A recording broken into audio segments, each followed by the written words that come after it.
Hello students, it's Anuradha ma'am here. Welcome to my YouTube channel made concept easy. आज के video lecture में जो topic explain करने जा रही हूँ उसका नाम है ग्रुप फॉर्मेशन। देखो, आज मैं आपको एक्सप्लेन करूंगी क्या होता है ग्रुप फॉर्मेशन, कौन कौन से फैक्टर्स है जो ग्रुप फॉर्मेशन को इन्फ्लुएंस करते हैं, कौन कौन से स्टेजेस है जो ग्रुप फॉर्मेशन की होती हैं। इसके साथ साथ मैं आपको एलिमेंट ऑफ ग्रुप स्ट्रक्चर भी डिटेल में एक्सप्लेन करूंगी। तो पूरा वीडियो लेक्चर ध्यान से देखना, स्टार्टिंग से एंड तक पूरा वीडियो लेक्चर देखना, ताकि आपका कोई भी पॉइंट ग्रुप फॉर्मेशन का मिस ना हो। देखो, जब हम ग्रुप फॉर्म करते हैं तो उसमें सबसे बड़ा रोल होता है इंटरेक्शन और कांटेक्ट का। जब हमारे लोगों के साथ कांटेक्ट होते हैं, जब हम उनसे इंटरेक्ट करते हैं, बातचीत करते हैं, तो हमें उनके एटीट्यूड के बारे में पता लगता है, उनके ओपिनियन के बारे में पता लगता है, उनके इंटरेस्ट के बारे में पता लगता है। अगर सब चीजें हमसे मैच करती है तो हम उन लोगों से फ्रेंडशिप डेवलप करते हैं और ग्रुप फॉर्म कर लेते हैं।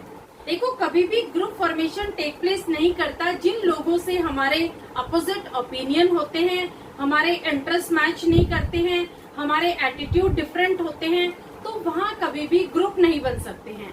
ग्रुप हमेशा वही बनते हैं जहाँ हमारे सेम ओपिनियन होते हैं, सेम हमारे इंटरेस्ट होते हैं। और ये सब हमें पता कैसे लगते हैं? जब हम लोगों से इंटरेक्ट करते हैं। तो देखो, आज के वीडियो लेक्चर में सबसे पहले मैं आपको ये बताती हूँ कि कौन कौन से ऐसे फैक्टर्स है जो ग्रुप को फॉर्म करने में इन्फ्लुएंस करते हैं। तो देखो, 3 फैक्टर बताए गए हैं आपके एनसीईआरटी में। तीनों फैक्टर मैं डिटेल में एक्सप्लेन करूंगी। सबसे पहला फैक्टर है प्रॉक्सिमिटी। देखो, प्रॉक्सिमिटी का मतलब क्या होता है? नियरनेस।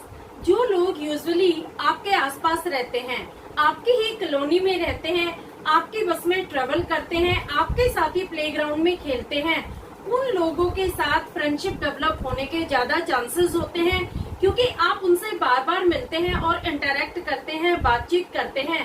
तो आप उनके इंटरेस्ट को जानते हैं, आप उनके एटीट्यूड को समझते हैं, आप उनके परसेप्शन को समझते हैं।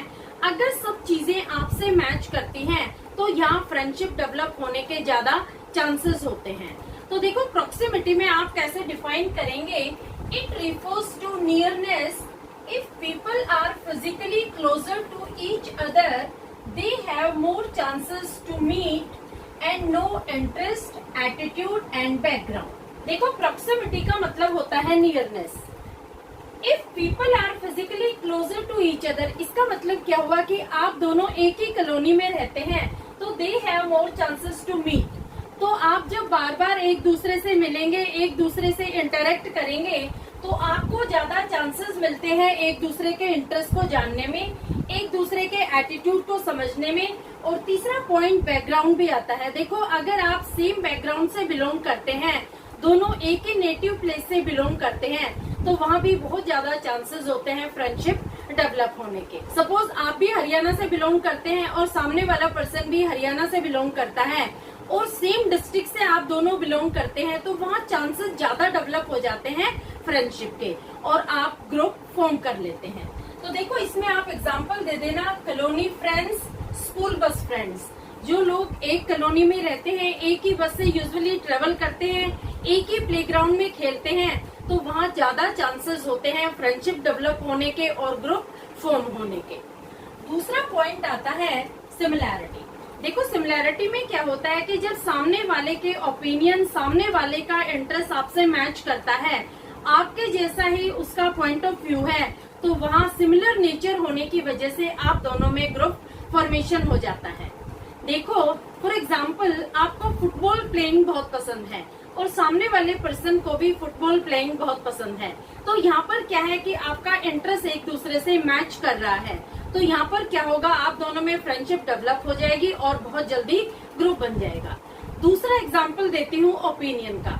आपका ओपिनियन टीवी के बारे में है कि हमें ज्यादा देर टीवी नहीं देखना चाहिए, क्योंकि बहुत ज्यादा वायलेंस दिखाते हैं टीवी में और हम एग्रेसिव बन जाते हैं। तो सामने वाला पर्सन भी वैलिडेट करता है आपके ओपिनियन को, आपको रेनफोर्स करता है, तो आप सोचते हैं कि मैं बिल्कुल सही कह रहा हूँ। यहाँ पर आप उसका रिगार्ड करने लग जाते हैं, क्योंकि उसका भी पॉइंट ऑफ व्यू वही है जो आपका है। तो यहाँ पर क्या हुआ कि आपका ओपिनियन सिमिलर हो गया, तो यहाँ सेम परसेप्शन होने की वजह से, सेम पॉइंट ऑफ व्यू होने की वजह से आप दोनों में फ्रेंडशिप डेवलप हो जाती है और बहुत जल्दी ग्रुप फॉर्मेशन हो जाता है।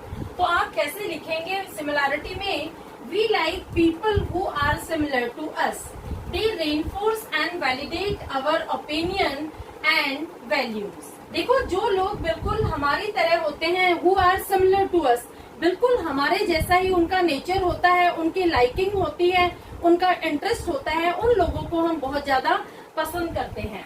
देखो, रेनफोर्स का मतलब होता है मोटिवेट और वैलिडेट का मतलब होता है जस्टिफाई। वो लोग हमारे जो भी ओपिनियन होते हैं, जो भी वैल्यूज होती हैं, उन्हें वैलिडेट करते हैं। तो हम क्या समझते हैं कि ये हमारा फेवर कर रहे हैं, ये हमें मोटिवेट कर रहे हैं, जो भी हम कह रहे हैं वो सच मान रहे हैं, तो उनसे हम बहुत जल्दी फ्रेंडशिप डेवलप कर लेते हैं और ग्रुप फॉर्म कर लेते हैं। For example, your opinion is that too much watching of TV is not good because it shows too much violence. You meet someone who has similar views. There are chances of developing friendship. देखो, मैंने example दिया है, आपको भी example देना है। जैसे आपका ओपिनियन क्या है कि ज्यादा देर तक टीवी देखना हमारे लिए बहुत ज्यादा नुकसानदायक है, क्योंकि टीवी में क्या वायलेंस दिखाया जाता है, एग्रेशन डेवलप होता है इसे ज्यादा देखने से। और दूसरे पर्सन से जब आप मिलते हैं तो उस पर्सन का भी सिमिलर व्यू है। तो देखो, यहाँ पर दोनों के सेम ओपिनियन हो गए, यहाँ सिमिलर नेचर हो गया, सिमिलर पॉइंट ऑफ व्यू हो गया, सिमिलर परसेप्शन हो गया, तो यहाँ पर ज्यादा चांसेस हो जाते हैं फ्रेंडशिप डेवलप होने के और ग्रुप फॉर्मेशन के। समझ आया? What factor is common motive and goals. देखो, जब आपका एक कॉमन मोटिव होता है, कॉमन गोल होता है, तो यूजुअली आप एक ही मोटिव के साथ सब लोग इकट्ठे हो जाते हैं और एक ग्रुप फॉर्म कर लेते हैं।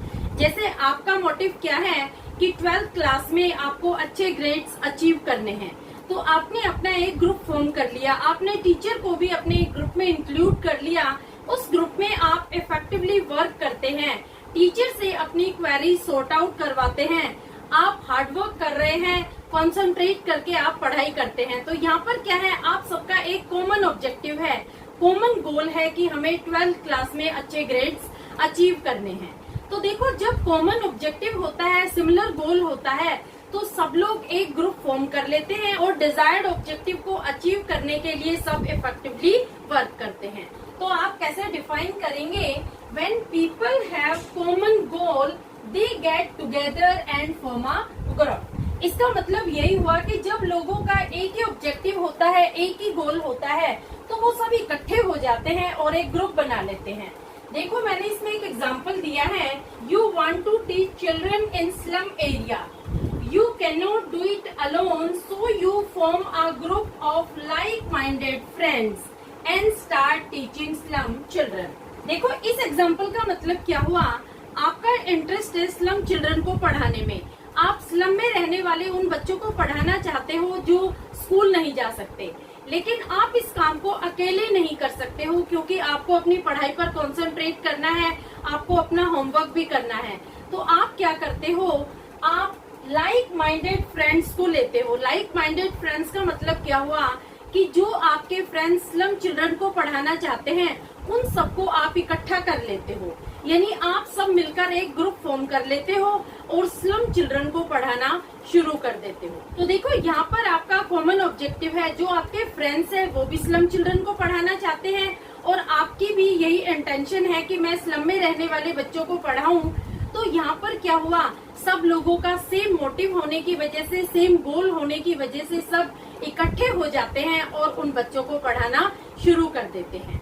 तो कॉमन ऑब्जेक्टिव में यही होता है कि जब आपका एक गोल होता है, सिमिलर ऑब्जेक्टिव होता है, तो आप सब इकट्ठे हो जाते हैं और उस एक्टिविटी को परफॉर्म करते हैं, तो आपका ग्रुप फॉर्मेशन डेवलप हो जाता है। अब देखो, मैं आपको बता रही हूँ स्टेजेस ऑफ ग्रुप फॉर्मेशन, जो टकमैन ने 5 स्टेजेस दी हैं। देखो, ग्रुप फॉर्मेशन में ऐसा नहीं है कि 2 पर्सन मिले, थोड़ी बहुत बातचीत की और एक ग्रुप बन गया, ऐसा बिल्कुल नहीं होता है। ग्रुप फॉर्मेशन में हमें कुछ स्टेजेस फॉलो करनी होती है, उसके बाद ही एक ग्रुप फॉर्म किया जाता है। तो यहाँ टकमैन ने 5 स्टेजेस बताई है, मैं डिटेल में आपको 1 बाय 1 सारी स्टेजेस एक्सप्लेन कर रही हूँ। सबसे पहली स्टेज आती है फॉर्मिंग स्टेज। देखो फॉर्मिंग स्टेज में क्या होता है कि ग्रुप के मेंबर्स एक दूसरे से मिलते हैं, एक दूसरे से इंटरेक्ट करते हैं, एक दूसरे के इंटरेस्ट और एटीट्यूड को जानते हैं। जब वो इंटरेक्शन करेंगे तभी उनको एक दूसरे की फीलिंग्स के बारे में, एक दूसरे के परसेप्शन के बारे में, इंटरेस्ट के बारे में, एटीट्यूड के बारे में पता लगता है। देखो जब भी कोई नया गोल सेट किया जाता है, नया ऑब्जेक्टिव सेट किया जाता है, तो एक नया ग्रुप फॉर्म होता है, यानी नए मेंबर्स इकट्ठे होते हैं। और जब नए मेंबर्स आते हैं तो यहाँ पर दोनों चीजें होती है, यहाँ पर एक्साइटमेंट भी होता है और एप्रीहेंशन भी होती है। यानी यहाँ पर हम एक्साइटेड भी होते हैं कि हम नए लोगों से मिलेंगे, नया काम करेंगे, और एक चिंता भी होती है कि पता नहीं लोग कोऑपरेटिव होंगे कि नहीं, पता नहीं लोग हेल्पिंग नेचर के होंगे कि नहीं। तो इस तरह की चिंता भी, इस तरह की एंजाइटी भी हमारे दिमाग में होती है। तो आप कैसे लिखेंगे इसमें, when group members meet each other, this is the first stage that is known as forming stage. अब देखो इस स्टेज में क्या होता है, there is excitement as well as apprehension about how the goal will be achieve. जब हम नए लोगों से मिलते हैं, हमें उनके नेचर के बारे में नहीं पता होता है, तो हमारे माइंड में एक एप्रीहेंशन होती है कि पता नहीं ये लोग गोल अचीव करने में हमारी मदद करेंगे कि नहीं करेंगे। इस तरह की एप्रीहेंशन भी होती है। और दूसरा एक्साइटमेंट भी होता है, हम बहुत ज्यादा क्यूरियस होते हैं कि हम नया काम शुरू करने जा रहे हैं, नए लोगों से हमारी मुलाकात होगी, नए लोग हमारे ग्रुप मेंबर्स बनेंगे। तो देखो यहाँ पर एक्साइटमेंट भी होता है। दोनों ही चीजें होती हैं फॉर्मिंग स्टेज की।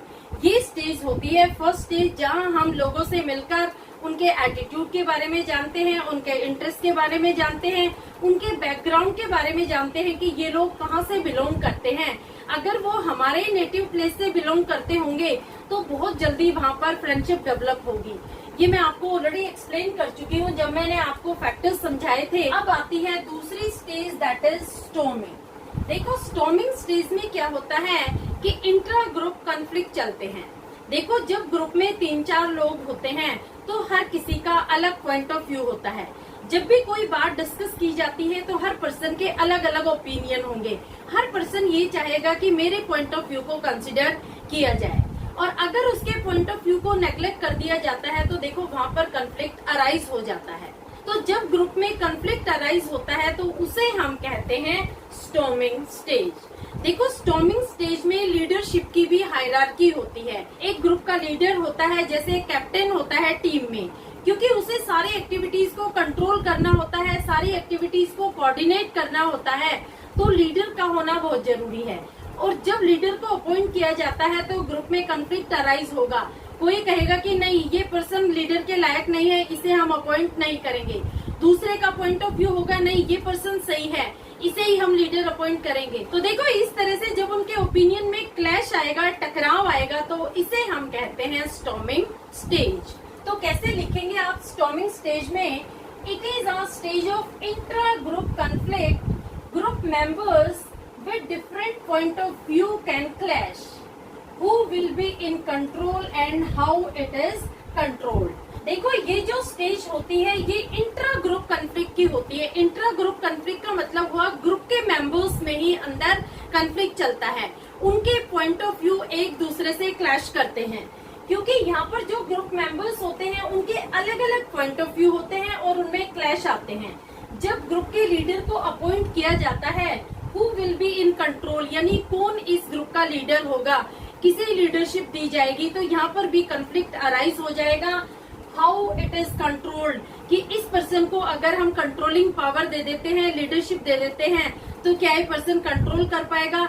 इसमें हर किसी के अपने पॉइंट ऑफ व्यू होंगे, अपने अपने ओपिनियन होंगे, और जिसके ओपिनियन को नेग्लेक्ट किया जाएगा वहीं पर वो पर्सन नाराज हो जाएगा और पर्सन में आपस में कॉन्फ्लिक्ट अराइज हो जाएगा। तो इस स्टेज को हम कहते हैं स्टॉर्मिंग स्टेज। समझ आया स्टॉर्मिंग? स्टॉर्मिंग में यही होता है कि एक दूसरे के पॉइंट ऑफ व्यू में, एक दूसरे के ओपिनियन में क्लैशेस आ जाते हैं। और देखो ये तो आपने हर जगह देखा, एक फैमिली में भी क्लैशेस होते हैं। जब आप फैमिली में बैठकर कोई टॉपिक डिस्कस करते हैं तो फैमिली मेंबर्स में भी आपस में टकराव होता है। कोई बोलेगा नहीं इस काम को ऐसे करो, दूसरा कहेगा नहीं ऐसे करो, तो यहाँ पर क्लैशेस आ जाते हैं। और देखो इसका एक पॉजिटिव पॉइंट भी होता है स्टॉर्मिंग स्टेज का, कि जब बहुत सारे ओपिनियन होते हैं तो आप बेस्ट ऑल्टरनेट भी सेलेक्ट कर सकते हैं। आप ये चूज कर सकते हैं कि हाँ भाई किसका जो पॉइंट ऑफ व्यू है ये सबसे सही है। तो जहाँ पर ज्यादा ओपिनियन होंगे, जहाँ पर ज्यादा पॉइंट ऑफ व्यू रखे जाएंगे, वहाँ पर आप बेस्ट ऑल्टरनेट को सेलेक्ट भी कर सकते हैं।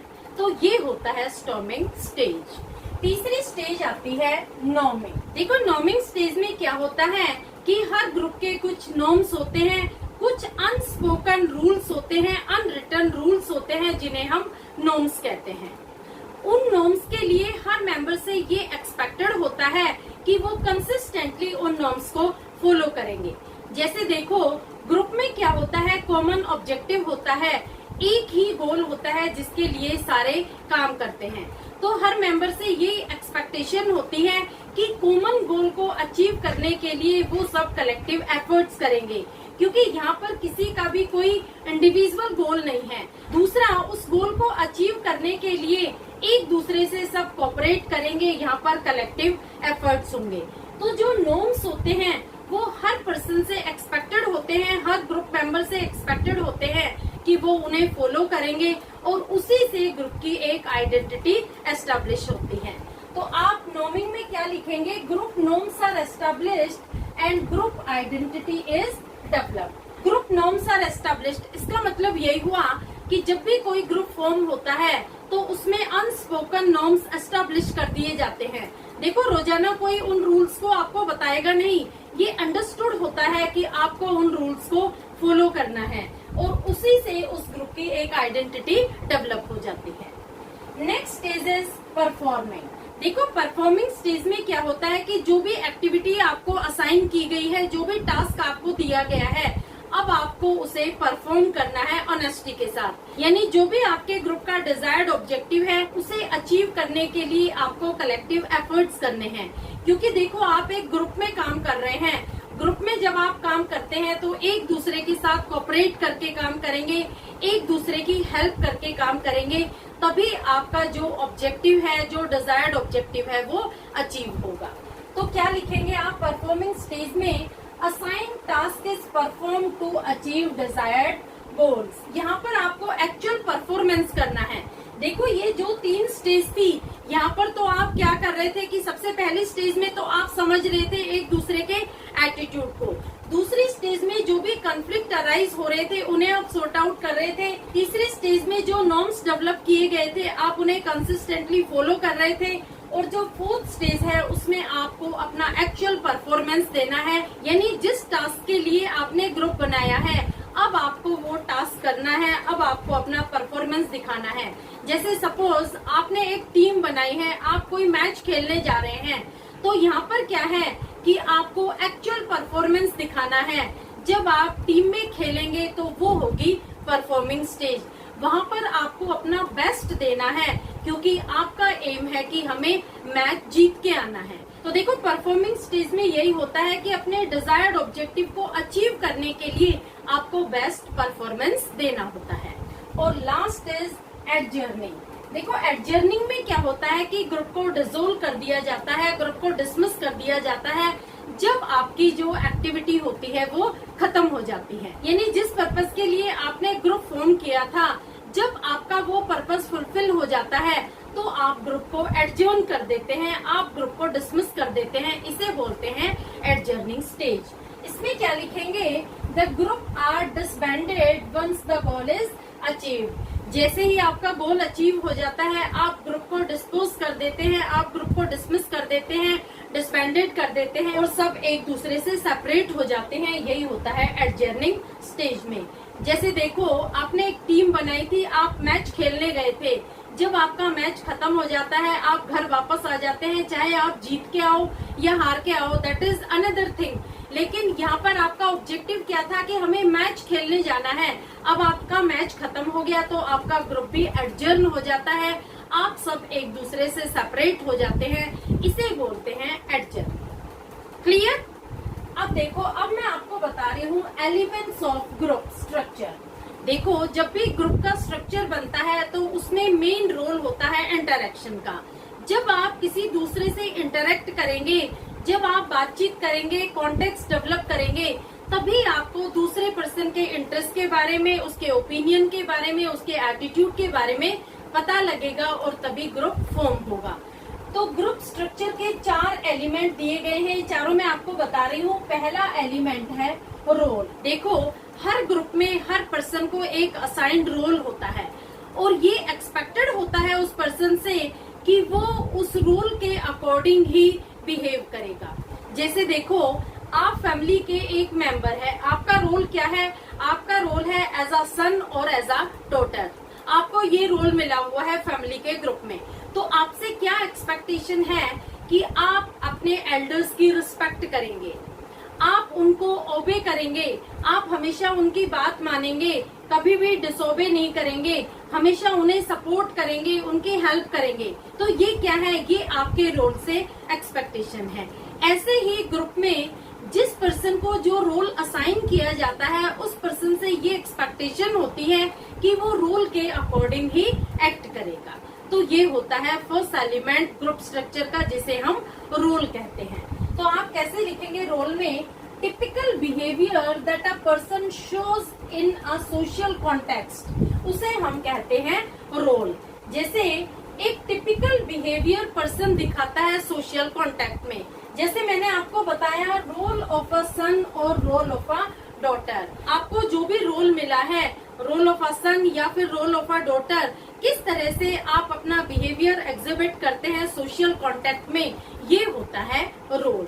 दूसरा आ जाता है नॉर्म। देखो, नॉर्म का मतलब होता है अनस्पोकन रूल्स, अनरिटन रूल्स, जो हर ग्रुप मेंबर से एक्सपेक्टेड होते हैं कि वो उन्हें कंसिस्टेंटली फॉलो करेगा। ये मैंने आपको स्टेजेस में भी समझाया था जब मैंने नॉर्मिंग स्टेज समझाई थी। देखो, हर ग्रुप में कुछ ऐसे रूल्स और रेगुलेशंस होते हैं जो आपको बार बार बताए नहीं जाते हैं, वो अंडरस्टूड होते हैं और आपको उन्हें फॉलो करना होता है। जैसे सोसाइटी में भी कुछ नॉर्म्स होते हैं, जैसे आप मंदिर जाते हैं तो आप हमेशा चप्पल बाहर निकालते हैं। तो ये क्या है? ये अनरिटन नॉर्म्स हैं, अनरिटन रूल्स हैं, जो एक्सपेक्टेड किए जाते हैं हर सोसाइटी मेंबर्स से कि वो उन्हें कंसिस्टेंटली फॉलो करेगा। तो नॉर्म्स में आप क्या लिखेंगे? Unspoken rules of the group, for example removing footwear outside temple. देखो, यही एग्जाम्पल भी मैंने दिया है, आपको भी लिखना है ये एग्जाम्पल जब आप नॉर्म्स लिखेंगे। नॉर्म्स में यही होता है कि अनस्पोकन रूल्स होते हैं, अनरिटन और अनडिफाइंड रूल्स होते हैं, जो हमें अंडरस्टूड होते हैं, हमें उन्हें फॉलो करना ही होता है। कोई हमें बताता नहीं है बार बार उन नॉर्म्स को फॉलो करने के लिए। जैसे हम जब टेम्पल में जाते हैं तो हम अपने फुटवेयर बाहर रिमूव कर देते हैं बिफोर एंटरिंग टेम्पल। समझ आया? Third element is status. देखो, स्टेटस का मतलब क्या होता है? स्टेटस का मतलब होता है सोशल रिकॉग्निशन। हर ग्रुप में मेंबर्स को स्टेटस प्रोवाइड किया जाता है। ये बात अलग है कि स्टेटस सीनियोरिटी की वजह से मिला है या फिर हार्डवर्क की वजह से, वो डिपेंड करता है सिचुएशन पर, लेकिन स्टेटस ग्रुप में जरूर प्रोवाइड किया जाता है। जैसे देखो, एक टीम है, टीम में जो कैप्टन होता है उसका हमेशा हायर स्टेटस होता है देन अदर टीम मेंबर्स। तो स्टेटस में आप क्या लिखेंगे? Social position given to members, for example captain of team has higher status than other members. Clear? जो टीम का कैप्टन होता है उसका स्टेटस हमेशा हायर कंसिडर किया जाता है दूसरे टीम मेंबर्स के कंपैरिजन में। और लास्ट इज कोहेसिवनेस। देखो, कोहेसिवनेस का मतलब क्या होता है कि जो आपने ग्रुप फॉर्म किया है, आप में कैसी टीम स्पिरिट है उस ग्रुप के लिए, कैसी आपकी वी फीलिंग है उस ग्रुप मेंबर्स के लिए, कितना सेंस ऑफ बिलोंगिंगनेस है, यानी ग्रुप मेंबर्स एक दूसरे का कितना रिस्पेक्ट करते हैं। तो आप कैसे डिफाइन करेंगे cohesiveness? Togetherness, sense of belongingness और mutual attraction among team members. For example team spirit and we feeling. देखो, कोहेसिवनेस में यही आएगा कि टुगेदरनेस। टुगेदरनेस का मतलब क्या हुआ कि जब आप सारे इकट्ठे होते हैं किसी भी एक कॉमन ऑब्जेक्टिव को अचीव करने के लिए, तो आपके अंदर सेंस ऑफ बिलोंगिंगनेस होनी चाहिए, म्यूचुअल अट्रैक्शन होना चाहिए अमंग ग्रुप मेंबर्स, एक दूसरे के लिए रिस्पेक्ट होना चाहिए, सेंस ऑफ बिलोंगिंगनेस होनी चाहिए। आपको इंडिविजुअल गोल को कंसिडर नहीं करना चाहिए, आपको ग्रुप गोल पर फोकस करना चाहिए। इसे हम कहते हैं टीम स्पिरिट और वी फीलिंग। क्लियर? होपफुली आपको एलिमेंट भी समझ में आ गए होंगे ग्रुप स्ट्रक्चर के। आप एक स्क्रीनशॉट ले लो, नोट्स बनाने में इजी रहेगा। तो होपफुली आपको क्लियर हो गया होगा कि ग्रुप फॉर्मेशन क्या होता है, कौन कौन से फैक्टर्स है जो ग्रुप फॉर्मेशन को इन्फ्लुएंस करते हैं, फिर कौन कौन से स्टेजेस आती है ग्रुप फॉर्मेशन में, और फाइनली एलिमेंट्स कौन कौन से हैं ग्रुप स्ट्रक्चर के। Please like it, subscribe it and share it to your friends. Okay, thank you.